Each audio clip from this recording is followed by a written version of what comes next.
Capacitance electronic disc, otherwise known as CED, was an early home video format developed by RCA starting in the early 60s.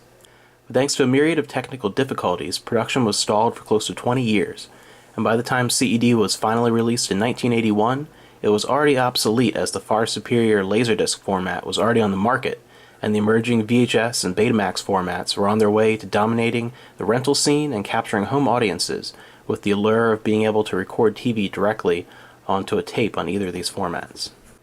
The CED format uses records and a stylus for playing movies, similar to vinyl music records. Although work on what would become the CED format didn't begin in earnest until the 1960s, the concept was conceived in the early 50s with the logic that since music was being played in homes on vinyl records, eventually images should be able to use the same manner of play. Without further examination, this would seem to make sense, but the implementation of this idea proved to be beyond the technical limitations of the time, and it wouldn't be until the early 70s that RCA would create the first disc that held a black and white image, followed by the first full-color video in 1972, part of an episode of the show Get Smart. But the stylus they were using at the time would break after a few plays, hardly ready to stand up to the constant use on the home market. The first prototype consumer model player was shown off in 1975 to various tech professionals in order to garner more support within the industry and find more funding to improve the existing model. By this time, VHS and Betamax were about to release. VHS released in 1976 in Japan and 1977 in North America, and the DiscoVision Laserdisc format was only 3 years away from its release.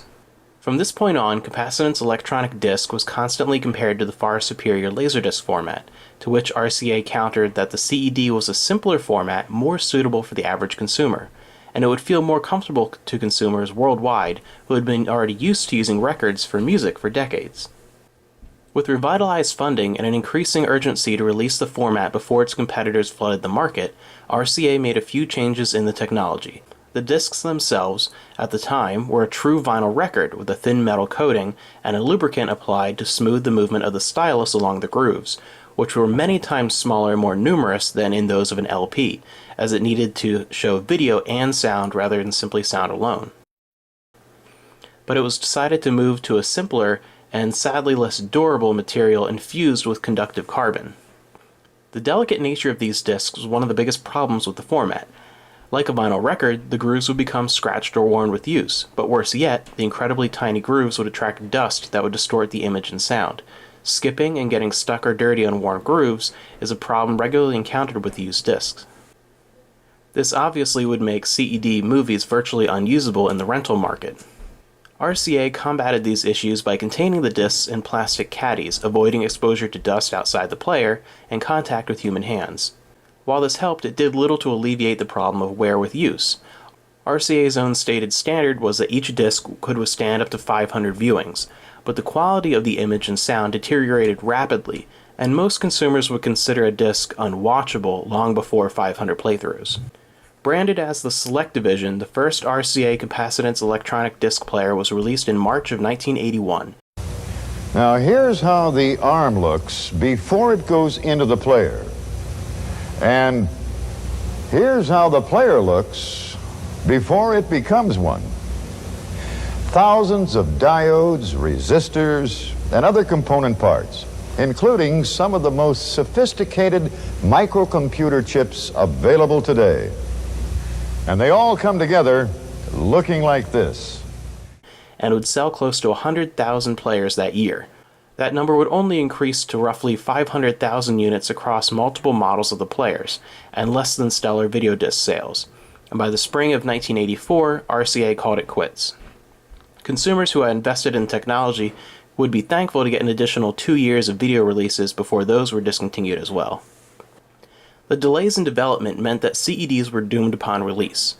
By the time the Selectavision CED player hit the market, VHS was well on its way to conquering the rental and home video markets, and Laserdisc was slowly becoming the videophile and film buff format, while Betamax was finding its own niche. There was no room for CED to succeed. Plus, CEDs had all the negatives of these formats with none of the positives.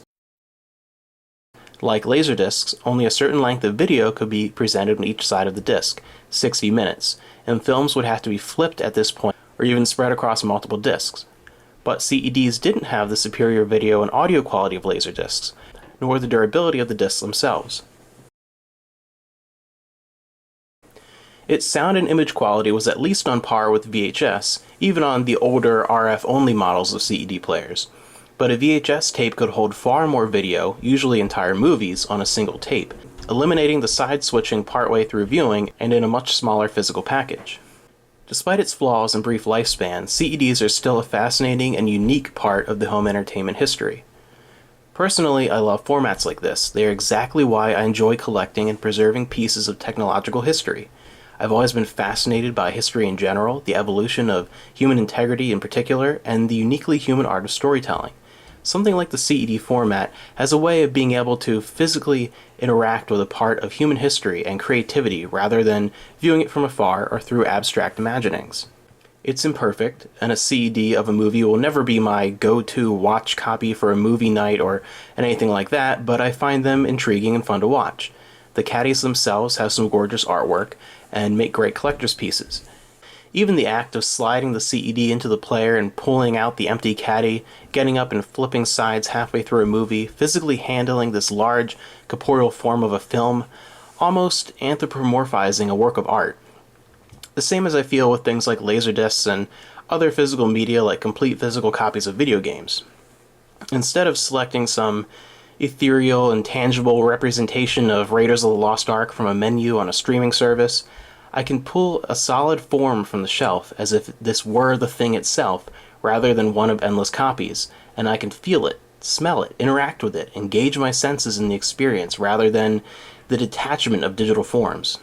Relying on digital distribution or streaming of media removes the human element from the experience, and the history and curiosity of having favorite movies on various older formats.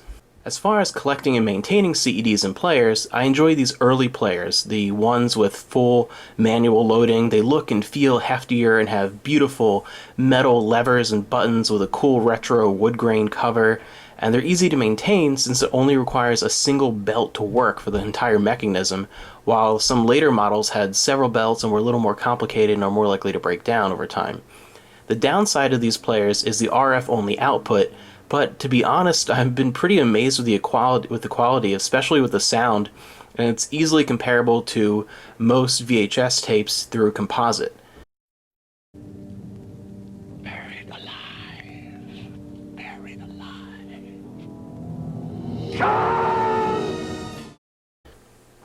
The movies themselves are hit or miss as far as how worn they will be when you stumble upon them thrift stores or on eBay, but I frequently found that most of the distortion comes from dust rather than wear, if you're lucky. And the easiest way to clean the disc without damaging them is simply to allow them to play through a bunch of times, and the stylus itself will kick out the dust, then clean off the stylus. Even though the format was only around for a few years, nearly every hit from the late 70s and early to mid 80s was released on the format.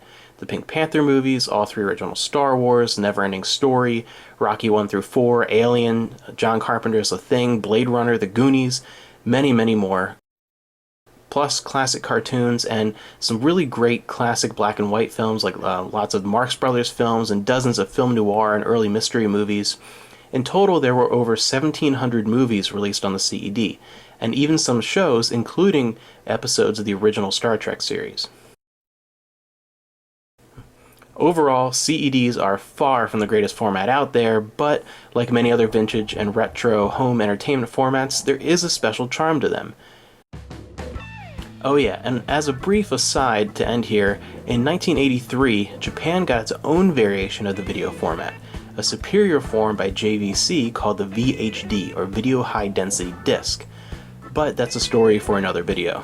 Hi guys, enjoyed this video. Next time we'll be taking a look at my CED collection, going through each movie, talking candidly a little bit more about the players and taking a look at them, and check back every single week for at least one more video. And a special shout out and thanks to CEDmagic.com. That is the best resource I've ever found for CED related stuff, VHD, anything like that. If you have an interest in CED and you want to learn even more, especially all the intricate little technical details, go to CEDmagic.com. It is probably the best place on the net.